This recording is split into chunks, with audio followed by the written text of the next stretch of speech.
I was so pleased to wake up the other day to find that I received my first prayer request through the Seen, Heard, Imagined website.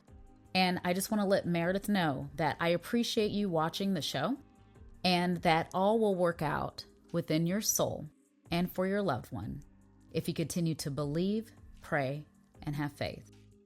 And I just want to continue to invite others to feel free to leave a comment below this video or even send your own private prayer request through my website.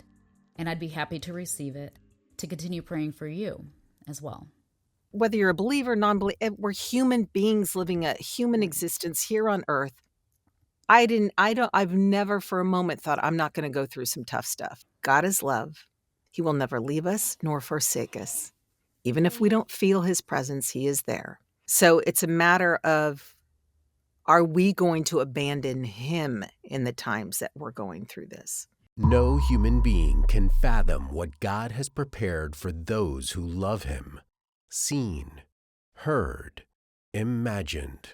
Hello, Michelle Francine here of the Seen, Heard, Imagined podcast, an interfaith podcast that is here to help you connect with your creator. And my guest today describes herself as being eternally curious about hearing people tell their stories. And as an adult, she gets away with hearing people's stories, asking questions about people's stories without being sent to the principal's office. Having worked in a variety of entertainment and advertising and marketing environments, Cheryl Holling now brings that experience to the mic as a voice actor, a podcast host, and a producer. Her 19 Stories from Fear to Hope has garnered 3 nominations for a Sovas Award. Now, in March of 2025, Cheryl, you won a 50 over 50 podcasting award, and in August won a Women Who Podcast Award in both the Stellar Interview and Best Audio categories. Just wow. Welcome, Cheryl. I hope to have as much success. Welcome to the show. And by the way, congratulations. Congratulations. In June, you made it 5 years. It was your 5-year anniversary for the 19 Stories podcast, correct? Yes. Thank you so much. What a beautiful introduction. Yeah. I'm, as we talked about before we started this, I'm used to being on the other side, right? Yep. And asking the questions and doing the intro. So hearing my intro, I'm like, oh, that's nice.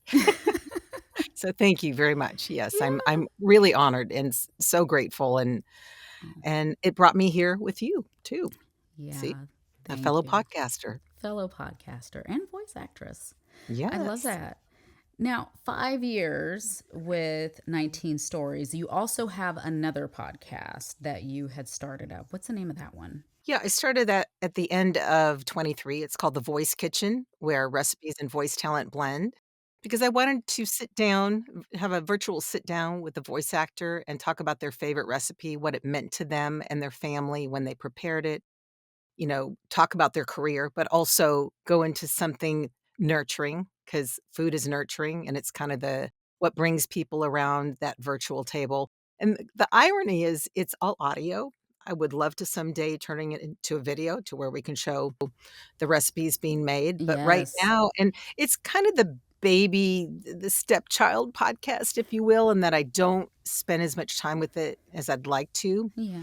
Simply because doing 2 podcasts and marketing and pursuing, Ooh, the yes. deal. I know the Um, deal.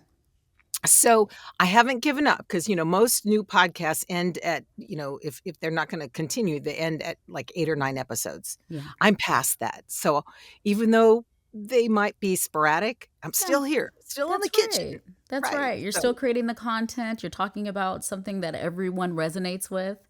And just tapping into our community as well as food, and then tapping into the voice acting community as well. I think that's so neat. I'll have to spend some time listening to that one. So, Do you cook?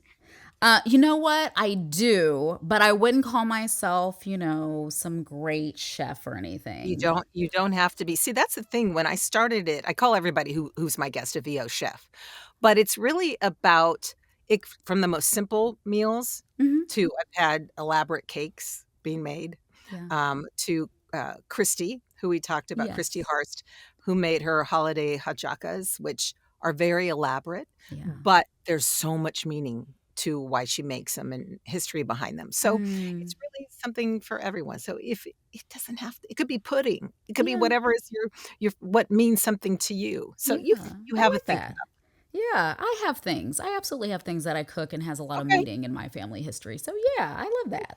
I have to keep that in mind. I might have to invite myself onto your podcast then. Well, I'm inviting you. I'm just Well, saying have a thank you. think about what you would like to cook. So, a All live right. invitation. I love that. Thank you.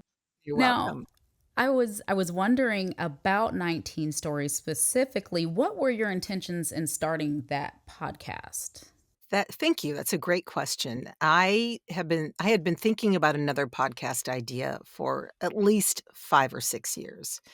My dad, prior to his passing, had a show on cable television in Santa Barbara for, I don't know, 15, 16 years called Alive After 65.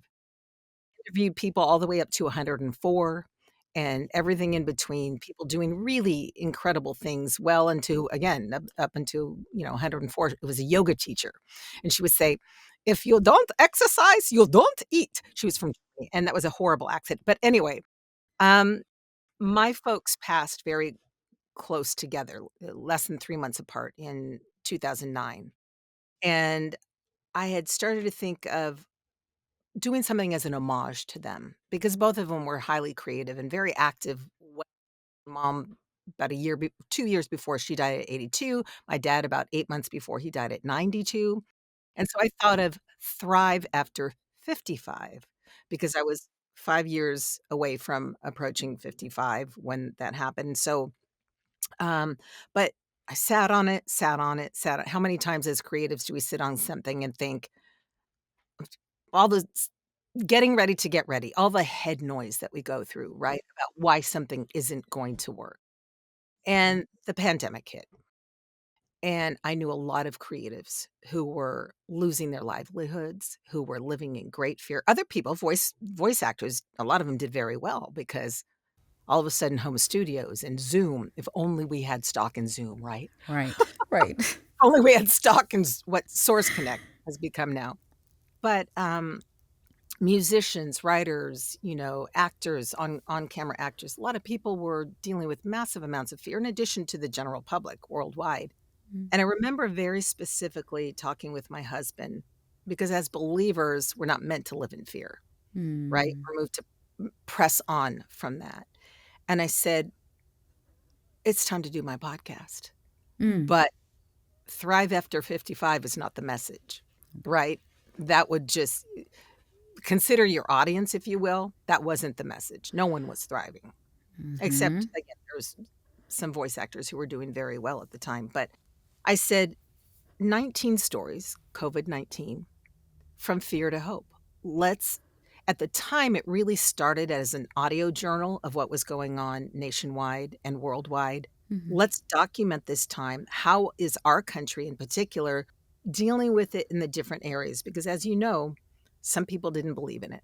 Yeah. Some people were very affected by it. Some people who were affected by it tried to tell the people who weren't affected by it who didn't believe, there was so much going on politically and personally. So I really wanted to use it as kind of an audio journal of what was going on at the time, Mhm. talk about the fear, acknowledge it, but move into the things, whether it was faith or a Yeah. skill set that people were using to move from that fear into hope. Hmm.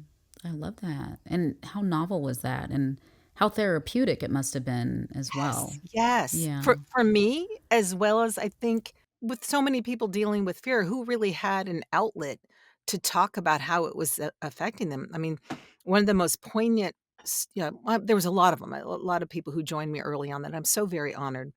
But a friend of mine that I worked in another life of mine when I did record promotion years and years ago is a musician by the name of Steve Bach. And now he's kind of a worldwide talent. He was the music director for Cirque du Soleil for 15 years. He was actually in Moscow when the shutdown happened. They were in the middle of a show, and all of a sudden, all the Cirque du Soleil franchises closed down. They're packing up overnight, and he couldn't go because he had COVID. They didn't know what it was. Well, no, he knew it was COVID simply by the sign. So he's in a hotel room alone in Moscow. Everyone's leaving, and he's going, "My gosh, I'm out of a job that I've been doing for 15 years." He'd been doing other things, but So those were the kind of stories I wanted to give a voice to. And now I think you've kind of answered part of this question, but now we've just celebrated the 5th year anniversary. The question was going to be, is it today what you intended for it to be then? How has it changed? It has changed, hasn't it? Yeah, it has changed. There are still conversations once in a while. Like I just interviewed someone that the reason we spoke about COVID-19 is how it affected her pivot from what she was doing into voiceover. The fact that it's still around, right? COVID's still around, but it's not the focus. The focus is moving more into what the original intention was of people thriving, but also addressing, giving them an outlet to talk about. I always ask about a faith. Does someone have a faith practice or a skill set that helps them through a particularly difficult time? Even if we don't name it as fear, but a particularly difficult time. So, that's how it's pivoted and transitioned, and I do speak to a lot of voice actors as you do, but also authors and, like I say, musicians and, different for podcasters, content creators. I even had a very raw conversation with a man who was incarcerated, who's now head of the National Latino, um, League, legal assistance, and, what it was like to be incarcerated. What does it mean to be on parole? What does it mean to move through life where anything that you do could be construed as nefarious, Yeah. um, simply because you were incarcerated at one time? 19 stories. That's going to leave a huge impact, and it's going to be so relatable for generations to come, right? Whether Thank you. it's just, yeah, yeah, absolutely. I mean, whether it's about the pandemic or not, I know from what I've listened to, it's really about really facing challenges head on and overcoming with hope and faith and, even support and strategy. And I know that you've provided those types of insights for your listeners. So very cool. Thank you. Yeah. I appreciate that encouragement. Thank you. Yeah. Now, your relationship with God. I know you're a Christian. Mhm. I know that you are a very faith driven believer. Would you say it's a strong relationship that you have with God? Like any relationship, Hmm. ebbs and flows, right? There are times I Mm. feel very near to God Hmm. and, simpatico, he's my homie, right? Um, and always realizing that he is present, even if I Hmm. don't feel him, because there are many times I don't feel him. Hmm. Um, but feelings can be deceptive anyway, right? Yeah. How many times have we been in a relationship, either a love relationship or a friendship with someone, and it feels right, only to have things progress and realize, oh, it wasn't on solid ground. It was all based Right. on feelings, right? Right. It was more secular Jews, but we had the gefilte fish, we had the dreidels, we had some of the secular prayers, lots of food, music. There was lots of music in my family, actually on both sides. But I also went to church with my mom. Newsflash, Jesus was a Jew. What? People forget that. Sometimes people forget, like, there's the Jews for Jesus, Messianic Jews, if you will, that people get weirded out about. But when you stop and think about it, it really is just acknowledging the roots of Christ. Hmm. And so I grew up with both sides. I grew up listening to gospel music. Yeah, there was always that relationship.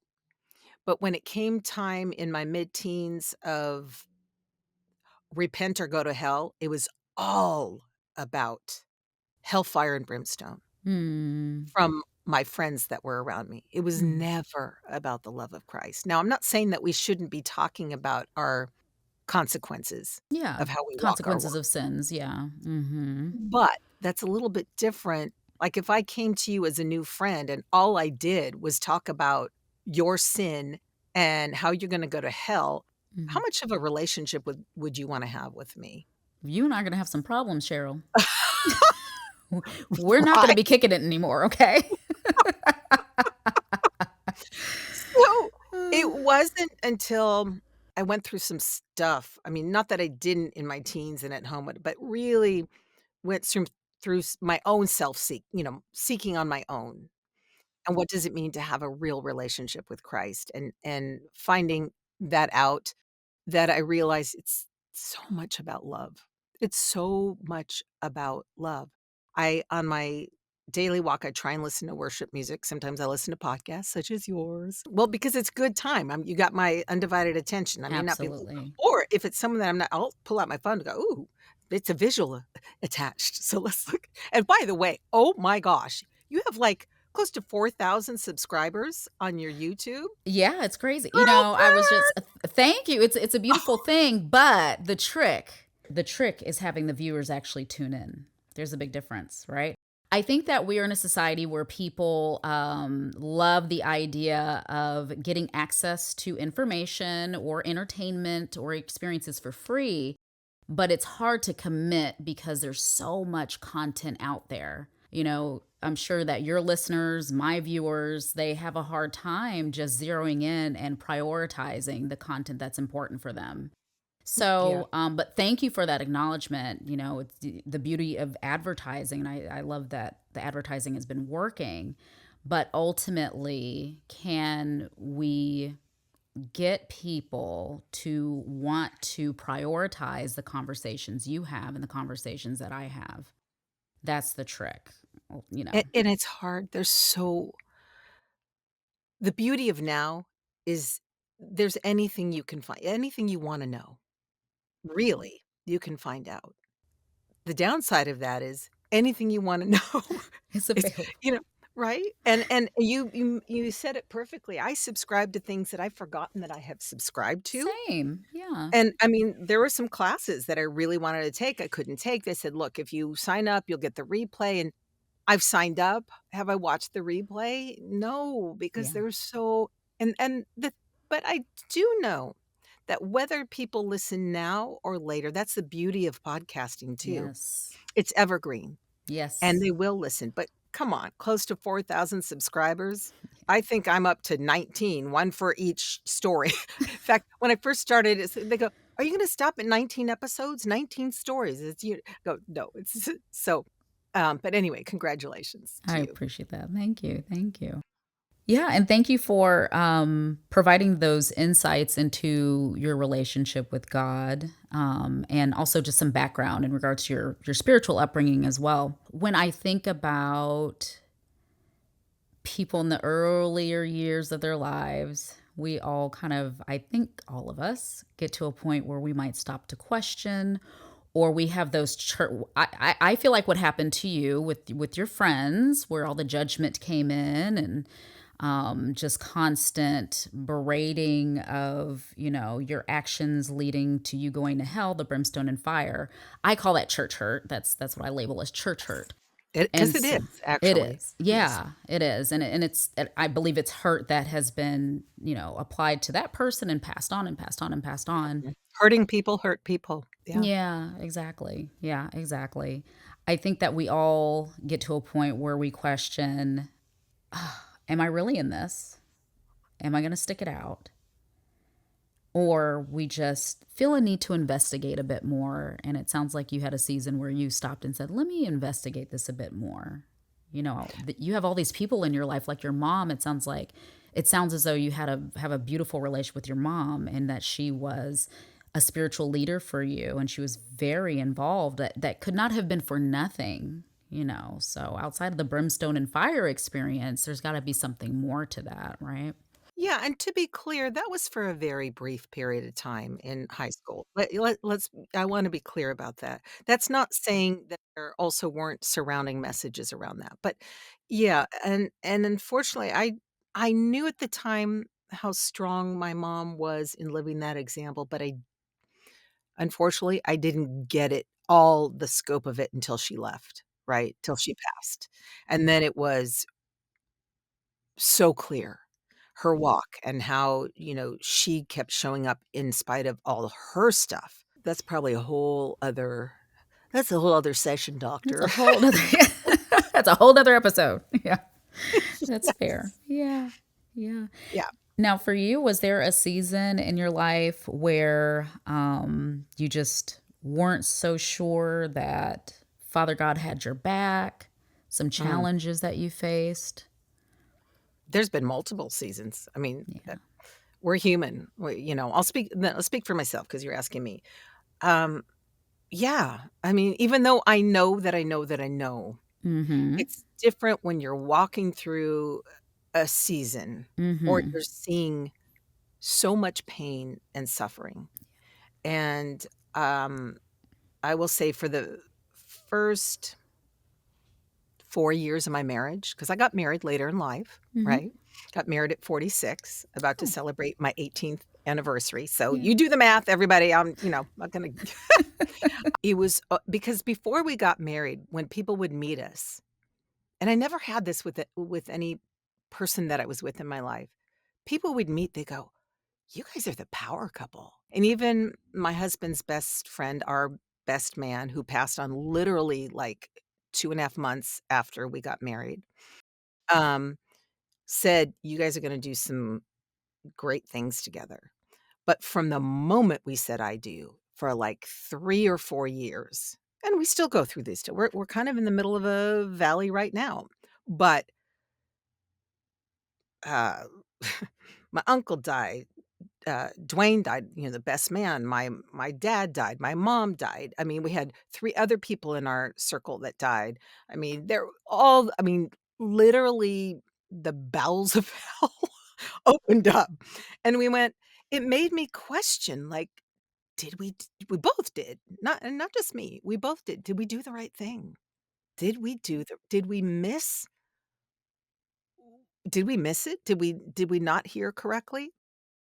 But I do really believe in my heart of hearts because we stuck together for 18 years and have been through some serious. Because the thing is, when you get married later in life, the Yeah. alpenglow in the honeymoon period is Yeah. very brief, Fair. Yeah. because Mm-hmm. you're older and life happens more. It's just in your face, right? Mm-hmm. Um, I think you mentioned that you moved back to Memphis in one of your podcasts because of your mom and caring for your mom. Correct. Yeah. So it things like this where you have to all of a sudden things change, and so you pivot, to use that word again. So, yeah, going through that time questioning, did we not hear correctly? Moving to Nashville for 2 years. I mentioned to you before we Mm-hmm. started, we moved to Nashville for 2 years. We know in our hearts of heart that we heard God to move there, but Mm-hmm. I go through those seasons. We're kinda going through one now, but we always come back to the heart of the matter, and that God is love. He will never leave us nor forsake us. Even if we don't feel his presence, he is there. We Mm-hmm. can't see the air, but we're Mm-hmm. breathing, right? Mm-hmm. Are we going to abandon him in the times that we're going through this? Or Mm-hmm. are we gonna press in and go, "Not today, Satan." Right. Yep. Right? Not this year, not this Yep. month. So, Yeah. did I answer your question? I hope I You answered your did. question. You did. Yeah.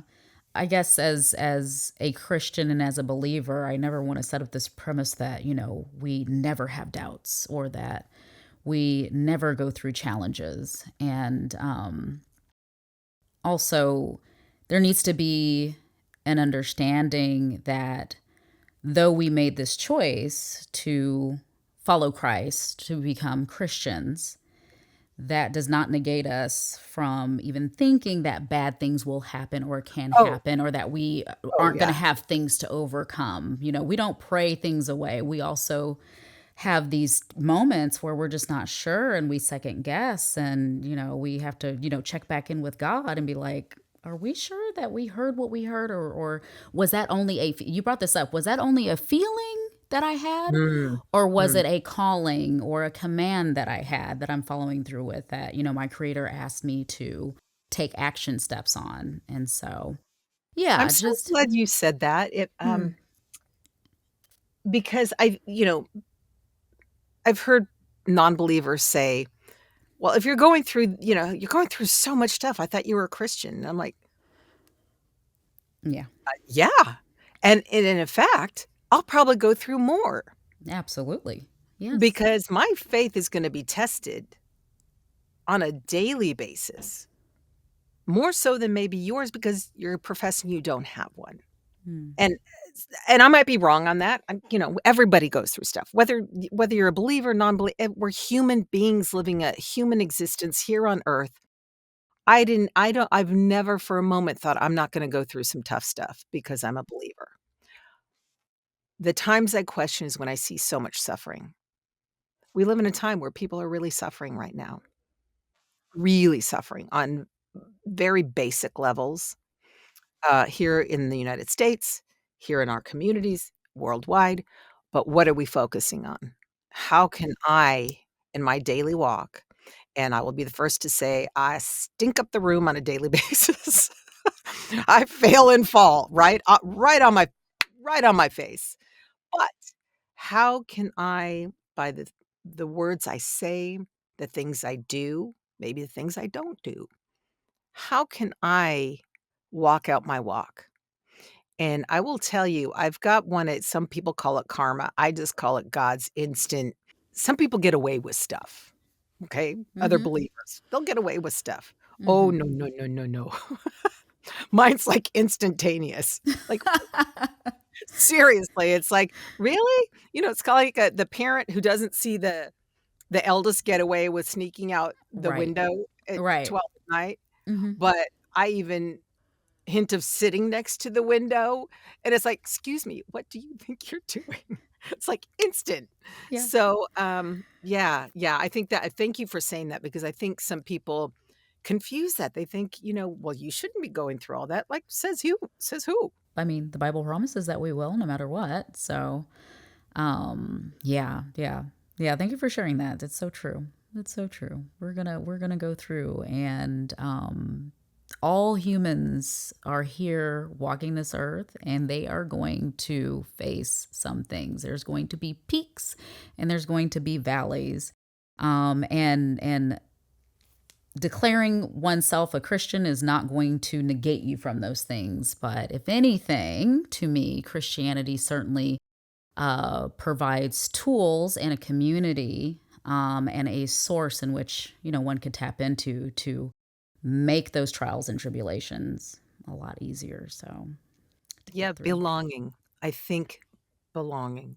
I mentioned to you, I went to a women's conference Hmm. this past weekend, and the woman who came out and did the teaching is from Tennessee, and it was all about holiness and the fallacies about holiness. But one of the things she said about holiness is that it's belonging. It's Hmm. belonging to God's family. So I'm glad you said that because Hmm. we now more than ever, and especially people who spend time in their booths and don't get that interaction. Like, to me, this So is true. such gold to have this time with you, Hmm. and that's how I feel about doing my podcast is having someone in my ear and focusing on them and having a conversation Yeah. because we are meant and created to be in community. So I was curious that at some point you had mentioned that God has intervened in some ways in your life, specifically around literally your life, and maybe it was in regards to health. Can you expound on that a little bit? Out of nowhere, I got this fear of heights. Like, Hmm. I wasn't afraid of heights. There were some things that happened when I was younger, like back at the top of a Ferris wheel on one of those things that goes like, the seats Oh, that go yeah, like yeah, yeah, that, yeah. and I was stuck Mm-hmm. for a couple of hours. That was really uncomfortable. But I Yeah. remember specifically I was going through an IKEA and I was going up an escalator and all of a sudden I started shaking, like uncontrollable fear of going up the escalator. I'm like, "What the heck? Where did this come from?" Did it feel like a panic attack? Yeah, yeah, like, Okay. "Oh, I don't wanna go up the escalator." And I never I didn't have that. I always thought escalators were fun, but Okay. 'cause when you're a Me too. kid, you anyway, yeah. Go forward many years, I was going through a particularly tough time with, a man that I had been involved with for 8 years, and it was really clear. I mean, as beautiful as he was, our relationship was not healthy, and it was time to really kinda sever that relationship, but I had a lot of fear over that. And I decided to sign up for a course with Outward Bound. I don't know if you're familiar with Outward Bound. Yeah, I am. Yeah. And maybe for your listeners who aren't familiar with it, it started actually around World War I in England to help the soldiers who were going to battle. It was actually before, it was during World War I, because what the generals would find is that it was the seasoned soldiers that did better out in the wild than the younger ones. So they did this whole training course of what it means to be out in the wild. And so you would train with a group and you would also do a solo. So when it came to the States, it really they started going into corporations and into high schools and dealing with troubled kids to get them out in the wild and really build up their confidence skills. So what does Cheryl do? She signs up for a backpacking rock climbing trip. I've gone camping my whole life. I've never carried anything on my back. And so because I'm in LA and pressured by all the, you know, advertising of how you're supposed to look in the outdoors, right? I carry about 5 pounds. If you pack it, you're carrying it. Now, granted, I trained for it, but I'm carrying 45 pounds in addition to, like, group gear, but well, with group gear, food, all that, it was about 45 pounds. I think in 9 days, I lost 10 pounds or something. But it was also rock climbing, which, oh, that sounds romantic. I'll deal with my fear that way. Um, my first climb was on Ball Dome because it was in Sequoia National Forest, and, um, I was so generous in letting everybody go ahead of me. "No, you go. No, you go. No, you go." That by the time it came for me to climb, because there was only me and one other gal, the sun was setting, and it was getting really dark, and the climb was 185 feet. You're on a belay, right? You're on a rope. You're not doing free climb. And there was one part where I was on the climb, on the rock, and I felt absolutely out of control and I was gonna fall. And if I had lost my footing in that one place, I would have fallen a considerable distance. Now, granted, I still have my rope on, but I would have fallen nonetheless and probably hurt myself. Mhm. And I remember saying, "Oh God, please help me, don't let me fall." And I physically felt hands around my waist, physically felt them, and pushed me back up on the rock so I could get a better footing. Physically felt that. I don't tell too many people this, and now you're 308,000 subscribers. If any, half of those watch, a quarter of those watch. Mm. That was a time God intervened. Absolutely. Yeah, because you're free, you're kind of out there literally on the ledge of a rock. So it does not make sense for someone to let go of a rock and lift you up in that situation, There was no right? one there. There There was was no no one there to begin with. No, they're at Yeah. the top and Mm, they're at the bottom, but it wasn't a so Ball Dome is literally like a mm. ball of a rock, and there you have the people at the top and you have the people at the bottom. People at the top are helping belay you, but you're free climbing, if you will. I mean, you still are tethered, but you're free climbing, and you've got handholds and footholds that if again, I would have been caught, but the particular place that I was at, I would have had a considerable fall. Yeah. Um, Another time was more recent, and this was about 12 years ago. Mm. My husband and I were living in LA at the time. We were planning a trip to come back to Northern California to visit his family, and, sat at the edge of my bed, and I felt literally what felt like a ball fall into, like, the pit of my stomach. I don't know how to explain it any other way.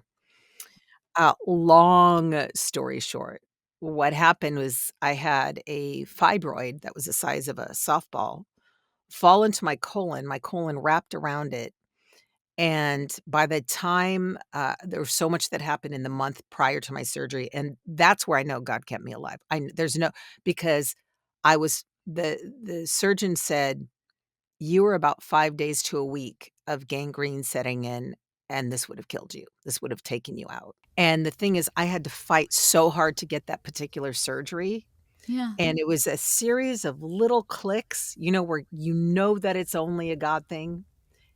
Because, to get the kind of surgery I needed, you needed to have, uh, gastroenterologists in case they had section my colon and give me a colostomy bag and all this, like, insane stuff.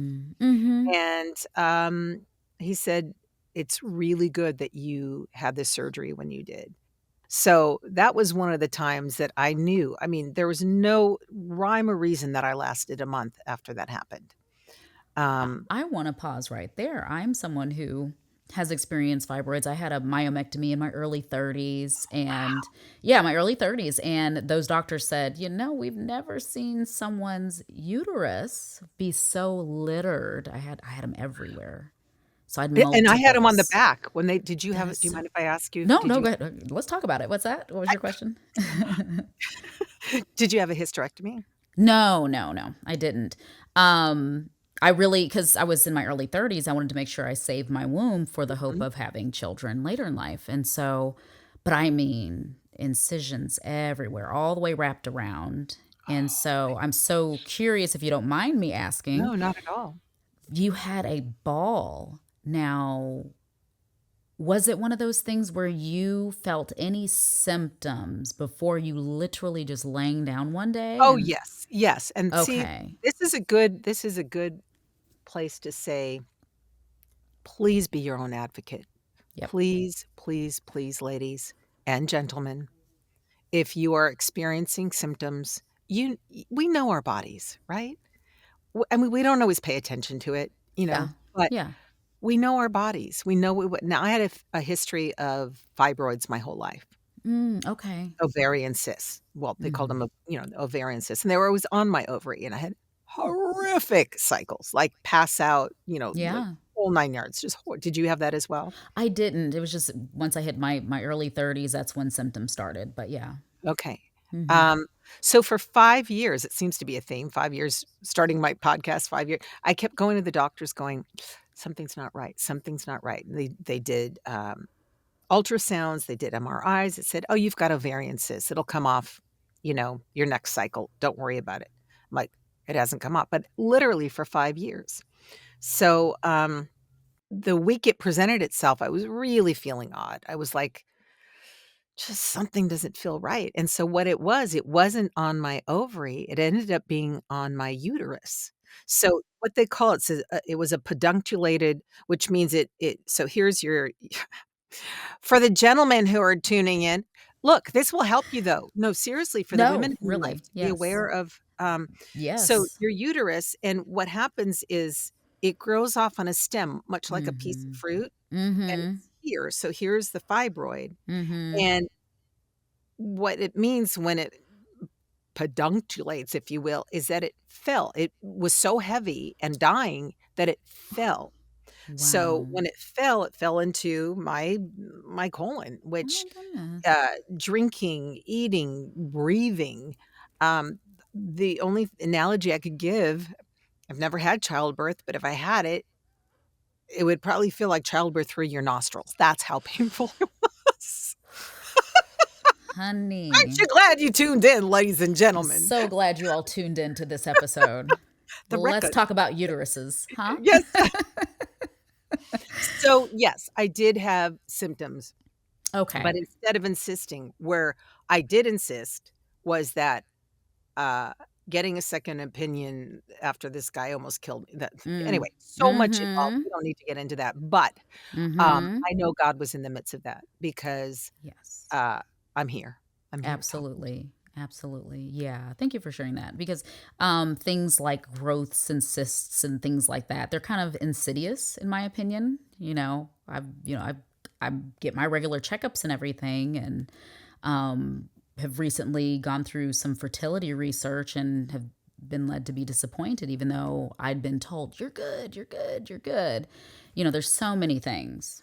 There's so many things to look out for. It's listening to your body, it's advocating for yourself, it's knowing the right questions to ask. And so yeah, and a lot of times we do really need to pray and cover ourselves. If no one else is doing it for us, we don't have the understanding, the knowledge, we really do, in my opinion, we need to have those conversations with Father God and say, I don't know what's going on here, or something feels off. Give me clarity.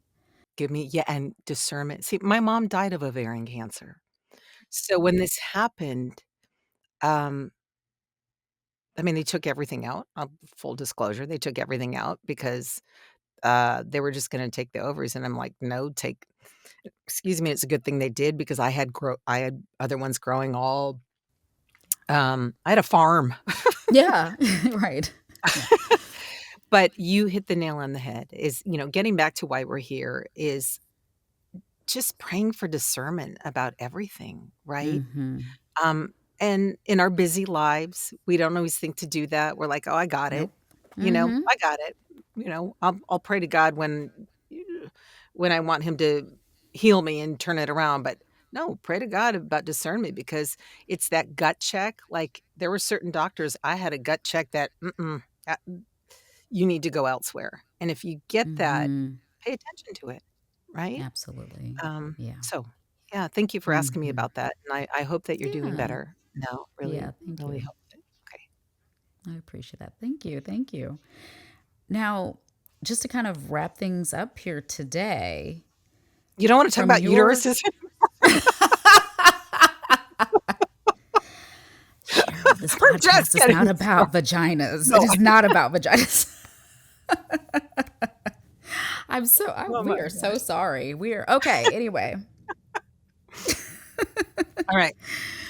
no, to wrap up, I was wondering, I feel like this episode is very different in the sense that, a lot of times I I come would say so. in, well, yeah, to say the least, but I come in with this overarching question I want to try to answer a lot of times, Mhm. and I feel like this has been an episode of exploring, two people who have a platform, who are content creators and content Mhm. creators who happen to be Christian and who happen to care about people's stories and their journeys and how they've overcome and how they've utilized their faith. Ultimately, I think that's at the foundation of both of our platforms, right? Yes, yes, very good. That's a Um, great way to encapsulate it. yeah. Um, how do you think that spaces like Seen, Heard, Imagine and 19 Stories, how do you think that these types of platforms eases the struggles that people have out there in the world? We've talked about lots of struggles. We've talked about Mhm. friendship, relationship, marriage, death. We have covered our uteruses, for goodness sake. So how do you think that platforms like these should be utilized to just ease some of those challenges that we face as human beings? Whether it's my voice that is using this platform, your voice that is using this platform, now more than ever.